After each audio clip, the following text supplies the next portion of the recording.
আমি জানিৰো গৈ আছো ভাল লাগিছে ধুনিয়া লাগিছে আমি সবে বেয়া পাইছা ও ইয়াত ৰখিম নমস্কাৰ ৰাইজ মোৰ চেনেললৈ আকৌ এবাৰ আপোনালোকক ওয়েলকাম জনাইছো আজি ওলাইছো এটা ৰোড ট্ৰিপত এয়া ঘৰ লক কৰি আমি ওলালো মৰ্নিং সোনকালে যোৰহাটৰ পৰা মই আৰু মোৰ হাজবেণ্ড আৰু আমাৰ লগত আছিল ৱাসিম আৰু তাৰ ৱাইফ আমি চাৰিজনে ওলালো মৰ্নিং 6:30 মানতে জাৰ্নি ষ্টাৰ্ট কৰি বৰ্তমান গৈ আছো অৰুণাচল ফালে য'তে ৰাতি ততে কাটি বুলি কথাষাৰ আজি এপ্লাই কৰি চাম য'তে গৈ পাওঁ ৰাতিটো সন্ধিয়া হোৱা আগত তাতে গৈ ৰখি দিম বুলি ভাবিছো কিমান দূৰলৈকে যাব পাৰো তাকে গৈ থাকোচোন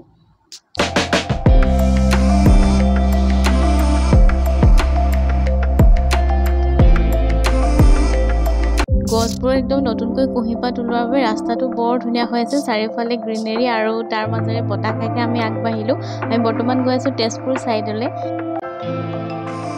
প্ৰায় 1 ঘণ্টামান এনেকৈ জাৰ্নি কৰাৰ পাছত আমি গৈ এটা পেট্ৰল পাম্পত ৰখিলো তাতে আমাৰ গাড়ীখনকো খুৱাই বুৱাই ল'লো আৰু আমিও যেহেতু মৰ্নিং সোনকালে গৈছিলোঁ ভোকো লাগিছিল ঘৰৰ পৰা নিয়া কিবা কিবি আছিল সেইবোৰ খাই আমিও পেট ভৰাই ল'লোঁ আৰু তাৰ পাছত পাৰ হ'লো আমি কাজিৰঙা পাৰ হওঁতে হাতী এটা দেখিলোঁ যাত্ৰাত হেনো হাতী দেখিলে খুব এতিয়া চাওঁ আমাৰ লগত কিবা ভাল হয় ৰাতিপুৱা সোনকালে শুই উঠি অহাৰ বাবে বৰ টোপনি ধৰিলে ফাৰ্নাজৰ আৰু আমি গৈ পাই জখলাবন্ধা হোটেলতে সেইবাবে চাহ তাহ খাই ল'লোগৈ আৰু ব্ৰেকফাষ্টো কৰি ল'লোঁ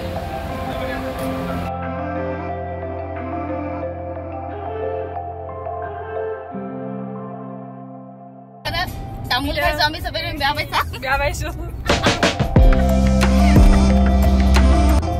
গাড়ীত আমি সবে সিটবোৰ বাৰ সলনি কৰি বহিছোঁ যাতে সবে সবফালৰ পৰা ভিউবোৰ চাব পাৰে আৰু যাত্ৰাটো যাতে আমনিদায়ক নহয় আৰু এখন হৈছে তেজপুৰৰ বিখ্যাত কলীয়া মুমৰা দলং পাৰ হৈছোঁ ৰাস্তাটো সিদিনাখন পুৰা ফ্ৰী আছিলে কাৰণ সিদিনাখন বিহুৰ বন্ধ আছিলে অফিচ স্কুল কলেজবোৰত ৰাস্তাৰ কিনাৰতে বিক্ৰী আছিলে তৰমুজ আৰু ৰাস্তাত খাবৰ বাবে আমি লৈ ল'লোঁ ৱাসিম যিহেতু বাৰ্গেনিঙত ভাল সিয়ে নামি গ'ল আৰু গাড়ীৰ পৰা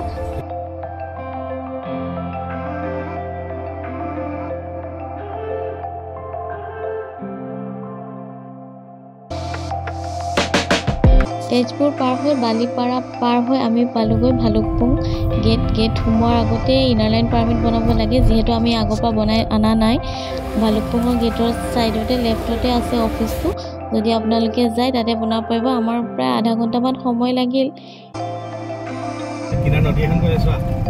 আৰু ফাইনেলি আমি গৈ অৰুণাচল সোমালোঁ আৰু ধুনীয়া ৰাস্তা আৰু পাহাৰ ষ্টাৰ্ট হৈ গ'ল যেহেতু ইলেকশ্যনৰ সময় অসম আৰু অৰুণাচল দুটাতে আৰু বহুত চেকিং পালোঁ আমি ৰাস্তাত তাৰ বাবে অলপ লাহে ৰৈ যাব লগা হ'ল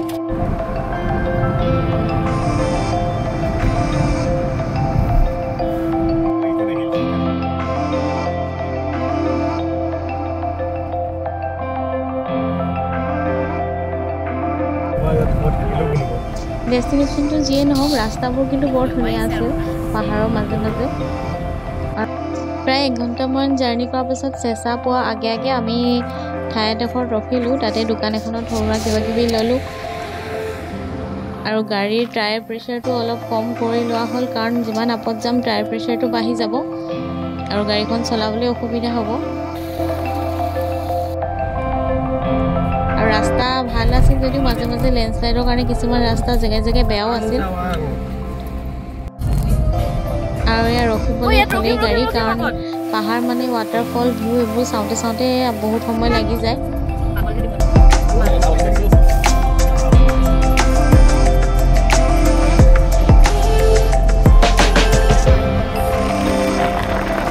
পইচা পাৰ হৈ আমি খাবলৈ ৰখিলোঁ যিহেতু ভোকো লাগিছিল লাঞ্চ কৰা টাইমো হৈছিল তাতে দোকান এখন পালোঁ তাত চাহো পায় আৰু ঢেৰ কিবাকিবি বস্তুও আছিল আমি কিন্তু খোৱা বস্তু ঘৰৰ পৰা বনাই নিছিলোঁ হয়তো ইলেকশ্যনৰ টাইম বন্ধও হ'ব পাৰে বুলি ভাবিলোঁ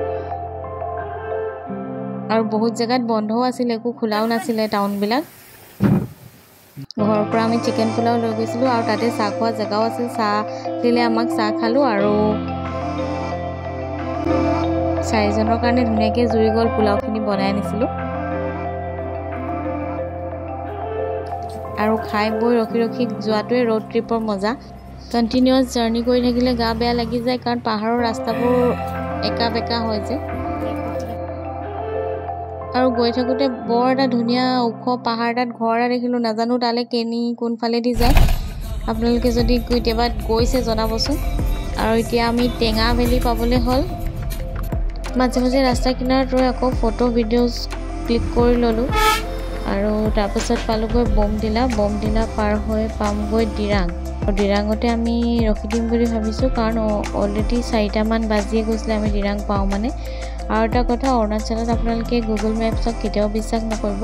আমি ডিৰাং পাই ডিৰাঙৰ চাংটি ভেলি যাম বুলি ওলালোঁ, কিন্তু এইটো ৰাস্তা নদীৰ কিনাৰেদি আমাক লৈ গৈছে গুগল মেপছে। আগত গৈ ৰাস্তা শেষ, তাৰপিছত আকৌ ঘূৰি আহিছোঁ।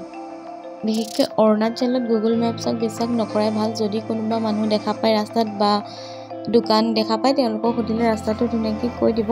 আৰু এয়া আমি চাংটি ভেলিৰ ফালে গৈ আছোঁ। ৰাস্তাটো যে ইমান ধুনীয়া, আৰু অলৰেডি আমাৰ 4টা 4:30 হৈ গ'ল পাওঁ মানে। তো আমি হোমষ্টে আগতে বুক কৰা নাছিলোঁ বা হোটেলো লোৱা নাছিলোঁ, কাৰণ আমি গম পোৱা নাছিলোঁ কিমান দূৰলৈকে যাম। গতিকে গৈ পাই আমি হোমষ্টে বিচৰাত লাগিলোঁ। আৰু এয়া ৰিভাৰৰ ছাইডত ইমান ধুনীয়া এটা হোমষ্টে আছিল, লেট্ৰ' হোমষ্টে বুলি। এইটো হয়তো নতুনকৈ বনাইছে, কাৰণ 2 বছৰ আগত মই যেতিয়া আহিছিলোঁ তেতিয়া এইটো হোমষ্টে নাছিলে। আৰু এইটো থকাৰ আমাৰ সৌভাগ্য নহ'ল, কাৰণ আমাৰ বুকিং নাছিলে আগতে, কাৰণ আমাৰ এইটো প্লেন কৰি অহা নাই আমি এইটো জেগাতে ষ্টে কৰিম বুলি। আৰু যদি কোনোবাই আহিবলৈ প্লেন কৰে তেনেহ'লে হোমষ্টে বা হোটেল আগতে বুকিং কৰি আহিব। আৰু এটা হোমষ্টে পালোঁ যেনিবা, তাত বৰ ধুনীয়া ধুনীয়া ফুল আৰু কমলা বাৰী আছিল। গৈ পাওঁতে অলৰেডি আন্ধাৰে হৈছিল। মই মৰ্ণিং আপোনালোকক নেক্সট ভিডিঅ'ত গোটেই হোমষ্টেটোৰ ডিটেইলছটো দিম বাৰু। আৰু এয়া ৰাতিৰ দৃশ্য, কমলা পাৰিছে, ইমানেই গাল কমলা গছ আছিল। আৰু মালিকে আমাক ক'লে যে যিমান কমলা খায় চব ফ্ৰী, গতিকে আমি ভাবিলোঁ গছজোপা আজি শেষেই কৰি পেলাওঁ বুলি। তাৰপিছত এয়া আমি ঘৰৰ পৰা গেছ লৈ গৈছিলোঁ, আৰু বাচন বৰ্তন যি আছে যত চব লৈ গৈছিলোঁ। ওচৰতে সৰু মাৰ্কেট এখন আছিল, তাৰ পৰা চিকেন ল'লোঁ আৰু খাবলগীয়া কিবাকিবি বস্তু ল'লোঁ। সেইখিনি লৈ আমি ফাৰ্ষ্টে চাহ খালোঁ, আৰু কুকাৰত ভাত পাতি দিছোঁ।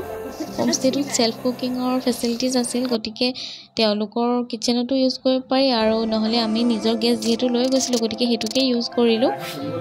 আৰু যিহেতু নেটৱৰ্কো নাছিল সেইটো জেগাত, গতিকে কিনো কৰিম, গতিকে কুকিং কৰি টাইম পাছ কৰিলোঁ চবেই।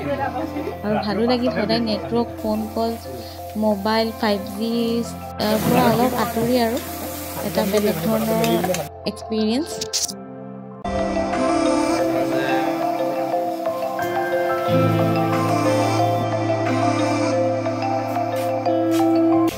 প্ৰায় 10টামান বজাত আমাৰ খানা ৰেডি হৈ গ'ল। পৰ্টেবল গেছত বনোৱা আমাৰ চিকেন কাৰী, চিকেন ফ্ৰাই আৰু ভাত, আৰু গোটেইখিনি লগে ভাগে বহি খাই ল'লোঁ। আজিৰ জাৰ্ণিটো ইমানতে সামৰিলোঁ। কাইলৈ মৰ্ণিং আপোনালোকক হোমষ্টেৰ ডিটেইলছটো দেখাই আছোঁ, আৰু ইয়াৰ পিছত আমি ক'লৈ গ'লোঁ সেইটো ডিটেইলছ দি আছোঁ। থেংকছ ফৰ ৱাচিং। আজিলৈ আহিছোঁ, বাই।